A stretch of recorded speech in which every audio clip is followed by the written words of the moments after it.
Hai, Rizky di sini. Hari ini gue kedatangan laptop dari Asus yang harganya mulai dari 37 juta sampai 176 juta. Tapi ini bukanlah ROG, bukan ZenBook juga, tapi ini line up baru yang dinamakan StudioBook.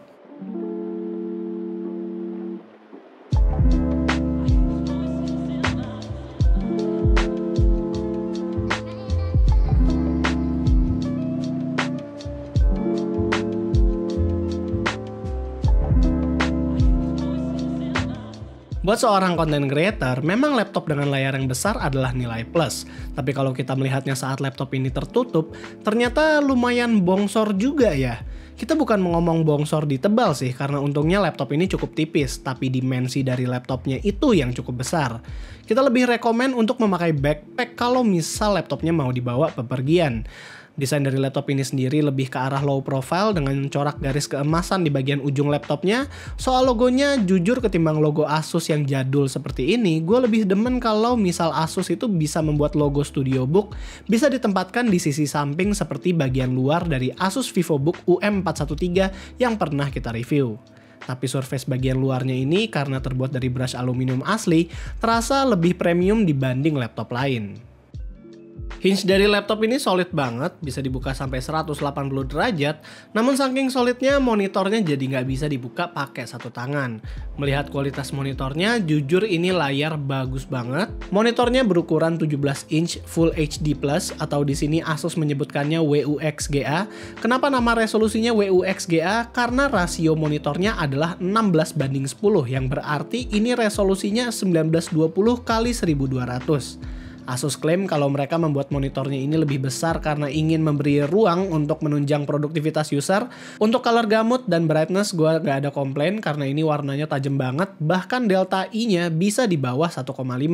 Tapi untuk sebuah layar content creator, gue ngerasa monitornya ini agak kurang di sisi fitur seperti HDR ataupun touchscreen. Keyboardnya berukuran non full size alias gak ada numpad. Buat sebuah laptop gede, jujur ini keyboardnya kecil banget.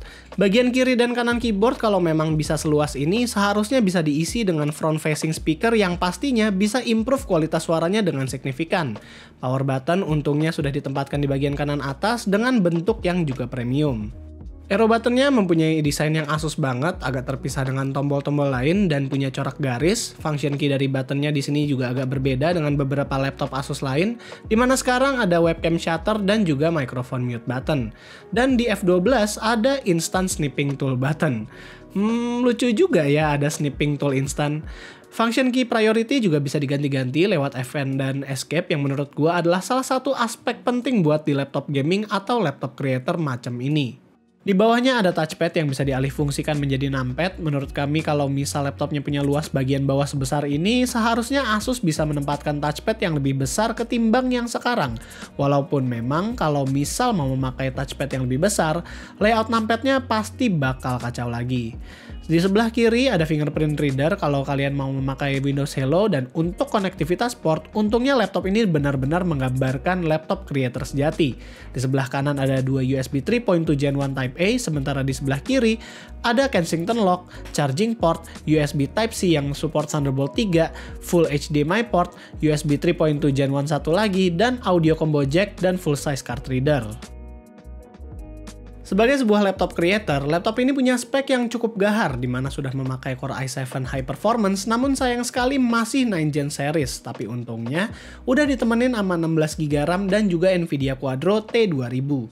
Buat yang belum tahu Quadro T2000, graphic card ini memang didesain untuk productivity purpose, jadi bukanlah untuk gaming melainkan untuk 3D design, ngoding, ataupun software-software video editing yang punya banyak efek seperti After Effects. Buat kalian yang lebih sultan dan ingin spek yang lebih gahar, Asus juga punya SKU dengan Intel Xeon dan Quadro RTX di harga 88 juta yang jauh lebih kencang ketimbang SKU yang satu ini. Di dalam pengetesan kali ini, kami nggak akan memakai gaming test, tapi lebih ke synthetic benchmark dan benchmarking tool untuk 3D design aja, karena laptopnya bukanlah ditujukan untuk gaming. Buat performa CPU-nya di Cinebench skornya ini nggak terlalu tinggi-tinggi banget, tapi masih oke kalau misal kita memakai prosesornya untuk compiling project atau render 3D. Untungnya skor ini masih stabil di angka 1000-an setelah 5 kali run. Selain Cinebench, kita juga mencoba kebolehan CPU ini dengan render Premiere dan juga render Blender, di mana kita mendapatkan render time yang cukup singkat. Buat GPU-nya kita mencoba V-Ray Benchmark dan juga spek ViewPerf, di mana laptop ini mendapatkan frame rate yang cukup tinggi buat sebuah laptop creator. Buat kalian yang sedang mencari laptop untuk 3D design juga bisa lirik laptop ini untuk menjadi daily driver. Walaupun memang bukan berarti laptop dengan VGA GeForce tidak bisa mendapatkan frame rate gede buat 3D design. Bahkan sebenarnya beberapa gaming laptop macam Zephyrus G14 itu bisa mempunyai performa 3D rendering yang lebih baik ketimbang RTX Quadro T2000. Terus pertanyaannya, kenapa memakai laptop ini ketimbang laptop-laptop gaming lain yang kalau di harga segini udah memakai RTX 2060 ke atas? Jawabannya adalah sertifikat ISV yang kompatibilitasnya sangat baik dengan Nvidia Quadro Series. ISV certification sendiri punya kepanjangan Independent Software Vendor yang berarti memang dikhususkan untuk para developer. Beberapa programnya masih asing di kuping kami karena kami bukanlah marketnya Quadro. Beberapa programnya itu seperti Siemens NX, Cadence, atau Avid yang lebih ditekankan kepada developer atau heavy content creator. Untungnya heat management laptop ini cukup bagus, suhu di laptop ini terjaga lumayan adem di surface ataupun CPU, jadi bisalah kalau misal kalian mau pakai laptopnya untuk stres di waktu yang cukup lama. Menggunakan laptop creator selama seminggu lebih, kami ngerasa memang laptop ini masih sama-sama aja dengan laptop-laptop besar lainnya.